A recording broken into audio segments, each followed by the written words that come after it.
All right, welcome everybody to the UIA Training host, referee, and scorekeeping training video. This video is going to cover many different aspects that is going to impact the host and the scorekeeper, but primarily the referee. So I'm going to go through this and try to identify on the website where the different links will be. This video that you're currently viewing will be provided to the regional host only, due to there's content in this video that will provide a strategy or a solution that the regional host will be able to give to the referees. And if a referee happens to be a coach, the coach hopefully will not take this information back to the classroom and show their students the solution to some of the missions. So therefore, coaches, if you are part of this referee training, please do not use this information to benefit your students. Please do not entice them or guide them in a way that this video has provided strategies or solutions. Because if that happens, future referee training videos, I will have to not include this kind of content if I feel that coaches are using this information in the wrong manner. Okay? So enough with a disclaimer there. We'll go on. And as the regional host, you are responsible for this tournament. The RCX program manager, myself, I will provide you all kinds of documents, videos, and any kind of help you need to run a good tournament. But ultimately, on tournament day, you and your team of volunteers are the ones responsible to run this tournament. On the UIA Island Adventure page, you're going to notice many different documents towards the bottom of that page that is intended for the hosts and referees and scorekeepers. All those documents and videos are for you to use to benefit in preparation and running your tournament. If by some chance on tournament day you do have a scenario where you're unsure, I will be available. Give me a call. I'll be honest, many days I am running to other tournaments and I don't always hear the phone ring. But if you need to get some reinforcement and want to call me, feel free to call me. The other thing is, as you, being the host, you're running the tournament. Make a judgment call to benefit the students. So if you need to, for organization of the tournament, sometimes you've got some special needs students, you need to make some allocations for wheelchairs and some other scenarios like that. Try to benefit the students the best you can. Referees, as they score the board, if it's in the gray area, benefit of the doubt, give it to the students. There's a lot of documents on the web page as far as the scoring or the starting and scoring position documents that show every score or non-score for each mission and mission object. So many of these items you can do or you can review and have your referees review in preparation for the tournaments. But ultimately there's a few missions that leave a gray area. Tell your referees, reinforce with your referees, score to benefit the students. Positive reinforcement is what we want to do for the kids. All right? There are several things as the regional host that are going to guide you through this process. The first thing is the host information packet. It's a 10-page document that basically itemizes everything you need from pencils, extension cords, tables, volunteers, documents to prepare for your teams, etc. It also itemizes in that information packet the head referee, their responsibilities, the referee, their responsibilities, the scorekeeper, their responsibilities. So everything is itemized in the information packet for you as a host to go through, and pretty much, I hate to say it this way, but the dummy version of running a tournament, I've tried to provide that for you so that all these answers are there. If you're still unsure, feel free to call me and I will take care of it and explain it to the best of my ability so that you are comfortable preparing your tournament. The next thing I'd like to go over is the scorekeeper. And the scorekeeper, you can have a very complex job or you can have a very simple job. Very simple job, if your tournament is using the Google form, in other words, you're using a tablet, Chromebook, etc., to keep the score, essentially the scorekeeper's job is going to be to hit the refresh button after every match. The refresh button will automatically update all the information on the form. It'll provide scores both to the host, and it'll email and send out information to the coach, students, anybody who has access to the web page. So that's if you got the Google Forms, the electronic form of scoring. Now if you're using the paper score sheets, the scorekeeper is going to have to do a lot of work. Each score sheet has roughly 25 questions on it. The Excel score sheet will have a sheet that's got team information entered into it before the day of the tournament. But on tournament day, if you're using the paper score sheet, the scorekeeper will have to do a bunch of data entry per page. Roughly 25 keystrokes, or I should say 50 keystrokes, because there's 25 questions for each match. 3 matches per team, and then some regional hosts will actually provide a practice round.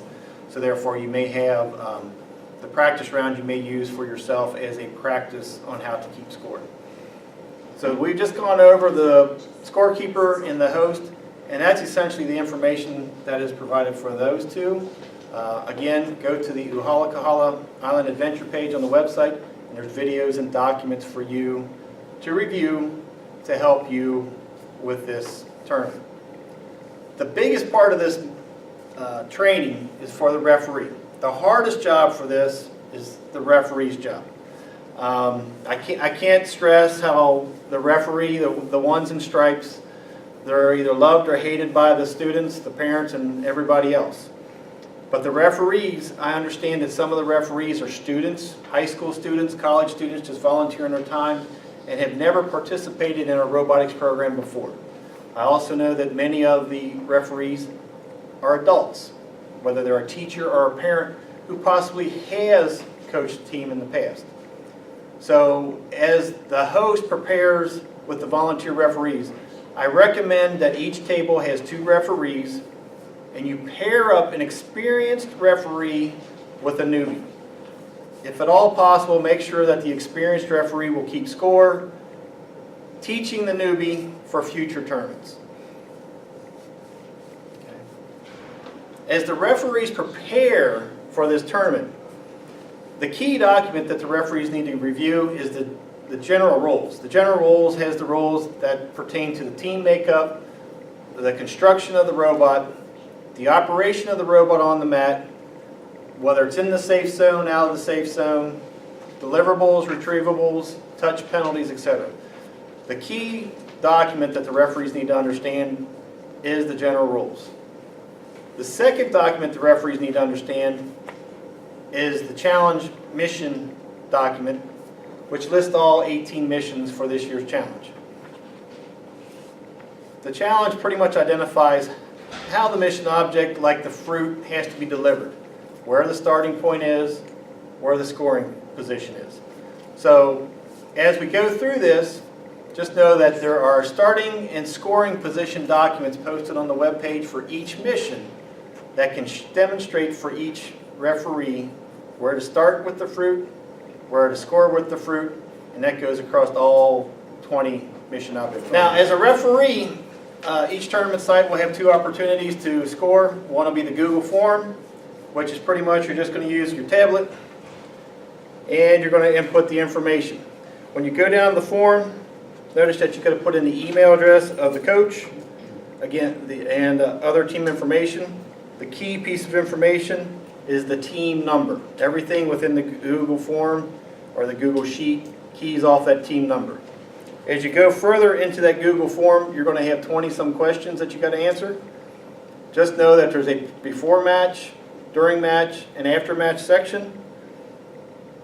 We're going to have to practice with this as we do the scorekeeping, whether to review all of this at one time at the end of the match with the team, or as we do section by section, review it with the students.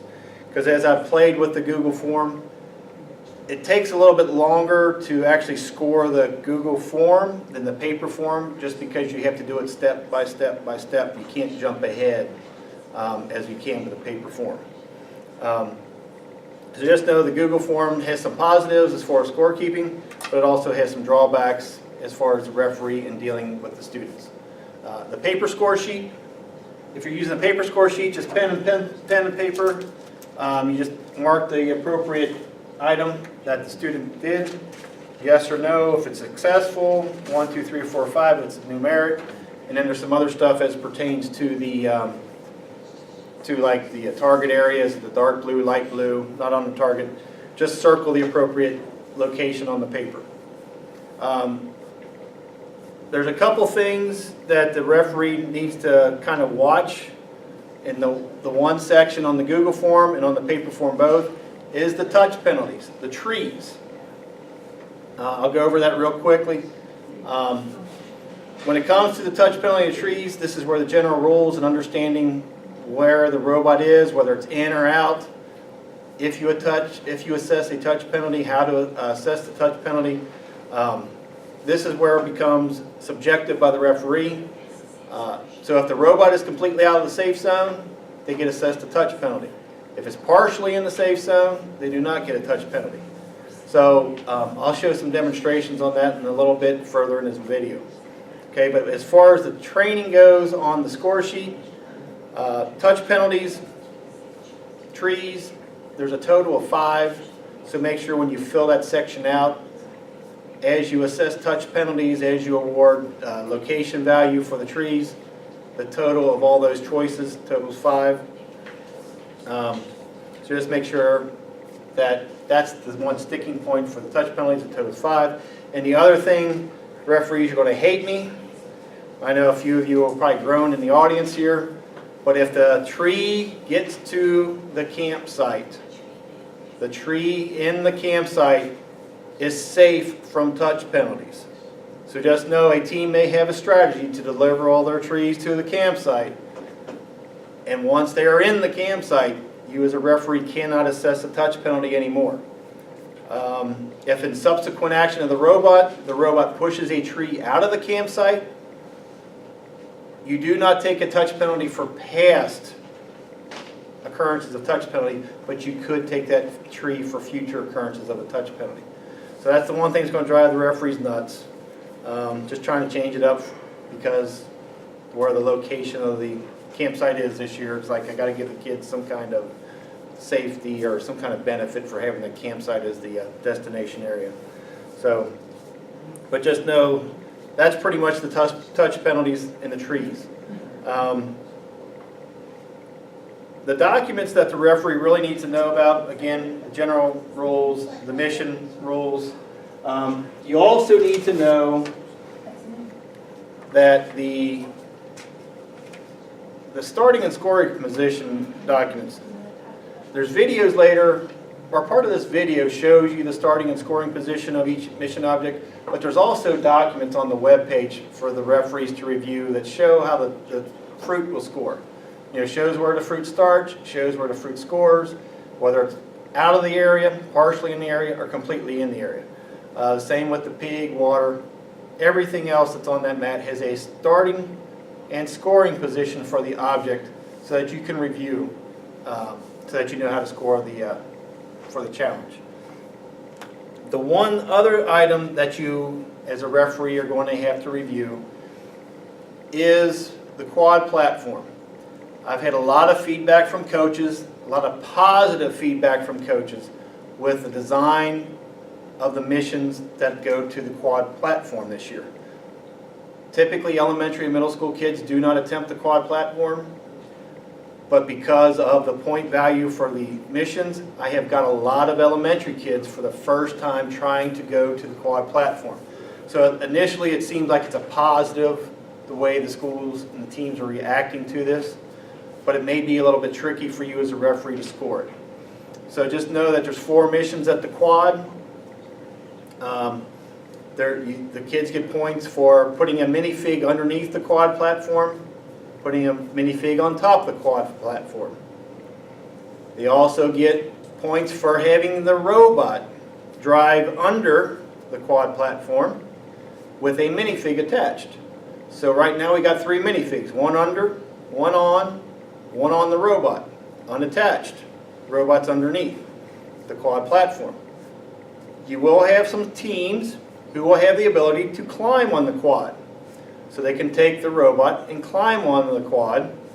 Robot's on top of the quad with a minifig unattached. And the drive source rule must be applied, which means the drive tires, the motor that drives the wheels that make the robot work, have to be on top of the quad platform for it to score. It can be on right side up, upside down on its side, it doesn't matter. But just know the drive source rule has to be followed for the robot if it is on top of the quad platform. And the drive source rule is explained in detail in the scoring or starting and scoring position document for the quad. Okay. There is the potential that a team could construct a robot that can answer all 4 questions at the quad.